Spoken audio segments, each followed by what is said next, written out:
Salam hormat, lestari dan rahayu.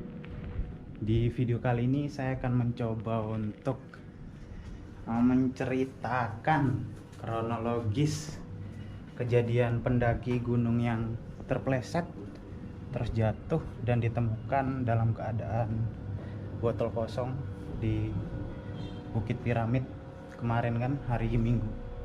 Kurang lebih kronologisnya seperti ini. Awalnya kan kemarin tuh di jam 8-an saya di WA sama teman saya yang ada di Bondowoso gitu, kalau ada pendaki yang terpleset terus butuh dievakuasi dan kekurangan alat gitu bilangnya awalnya. Waktu itu kan karena saya lagi di Jogja, akhirnya saya kabarin kawan-kawan yang lain untuk coba cek kondisi di lokasi lah, di lapangan. Lokasi jatuh sudah ketemu karena ada saksi, informasi yang saya dapat begitu. Terus ada pendaki dari Surabaya juga yang membantu. Mereka bawa peralatan, cuma karmantelnya nggak nyampe. Saya pikir bisa bawa karmantel yang 100 meter atau bawa 100 sama 50 meter. Begitu ganti. Tuh. Awalnya tuh kan ada 5 orang pendakian tuh, makanya 5 orang mendaki di hari Sabtu sore.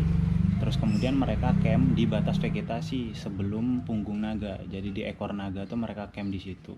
Karena di ekor naga itu kan bisa dibuat camp lah, bisa dibuat tenda, sekitar 2 tendaan di situ.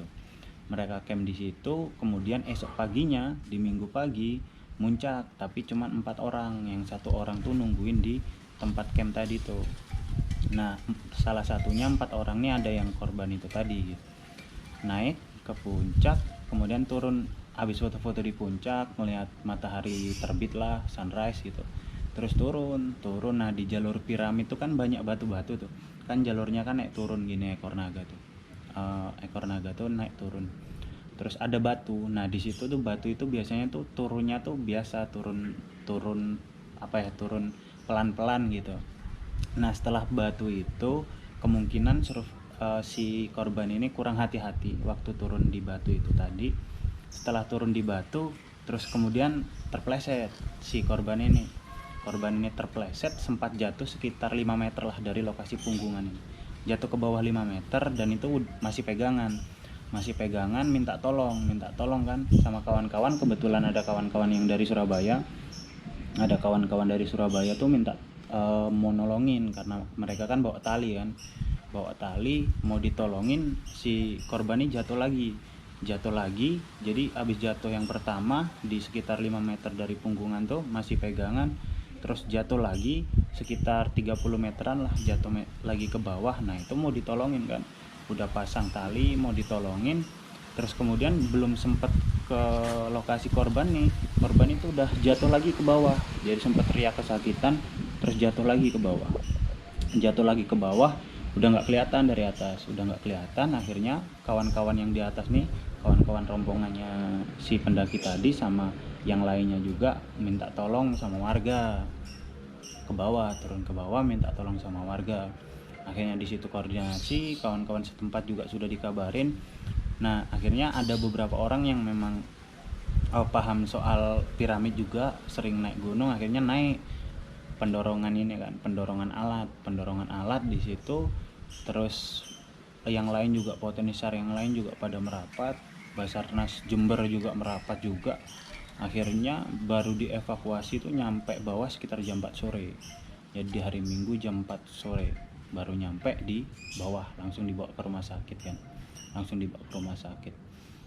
Jadi lagi-lagi kecelakaan di gunung akibat subjektif bahaya yang bisa sebenarnya kita antisipasi, cuman karena kita kurang hati-hati dalam melakukan pendakian, kurang persiapan dalam melakukan pendakian, karena terjadi kecelakaan lagi.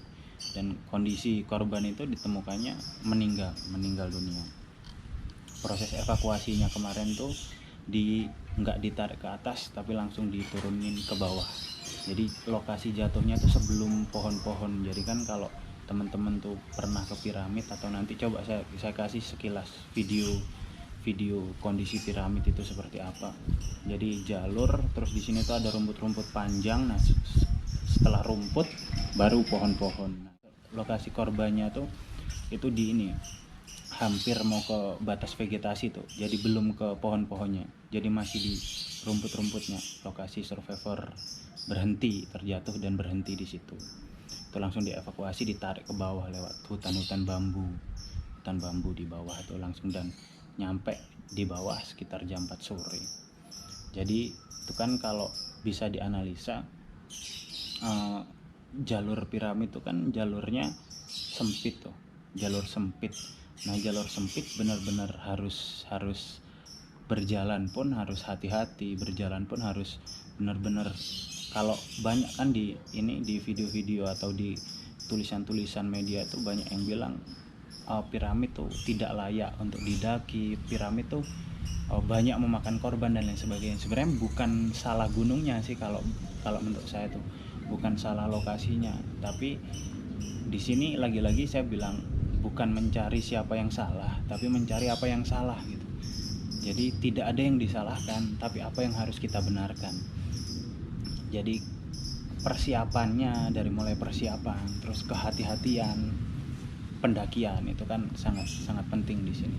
Jadi kondisi kemarin tuh contohnya tuh pure memang benar-benar murni kecelakaan gitu, terpleset karena ketidakhati-hatian pendaki gitu. Seperti itu mungkin untuk cerita kronologisnya. Jadi singkatnya, mereka naik di hari Sabtu, terus camp di sana, pagi naik cuman 4 orang, yang satu tinggal di bawah, terus turun lagi, barulah itu kejadian. Jadi setelah batu dia terpleset di situ, terpleset ke arah utara. Jadi kalau dari bawah tuh, kalau kita menghadap ke puncak berarti di kanan, kalau dari atas turunnya itu berarti di kiri, arah utaranya. Begitu untuk kronologis terjadinya musibah yang di piramid itu. Mungkin hanya itu yang bisa saya sampaikan. Jika video ini bermanfaat silahkan dibagikan, jika suka silahkan like, jika tidak suka silahkan dislike. Lagi-lagi kita belajar banyak dari kejadian seperti ini. Tetap hati-hati kawan-kawan yang melakukan pendakian. Salam hormat, lestari dan rahayu. Selamat beraktivitas.